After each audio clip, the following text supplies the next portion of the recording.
Japan's Iron Lady rolled the dice and won. Sanae Takaichi is tough on China and pro-Taiwan, which itself, in this part of the world, is a big gamble. But then she just pulls off this crazy thing where she's already prime minister, only 3 months into the job. She puts it all on the line again, calling a snap election so that she can increase the number of seats her party holds in the country's most powerful legislative chamber. Because she could have lost, right? Or at least lost seats.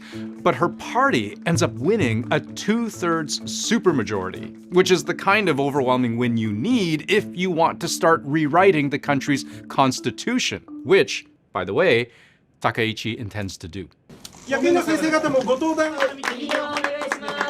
Because her aim is to make it easier for Japan to go to war if necessary. You see, Japan constitutionally doesn't have a conventional military in the way we tend to think of them. There are limitations to how it can deploy. It's meant to be strictly for self-defense.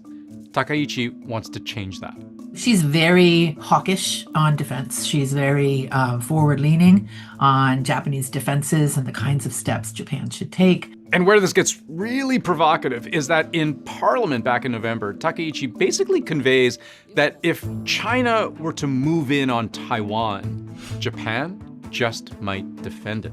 戦艦を使ってですね、そして武力の行使も伴うものであれば、これはどう考えても存立危機事態になりうる。So she said out loud what most Japanese prime ministers in the past have hesitated to say out loud. It's that boldness, that tough on China, serious about defense attitude from Takaichi that got the attention of Donald Trump. Ahead of their meeting last October, Takaichi pledged to bring Japan's defense spending up to 2% of GDP ahead of schedule.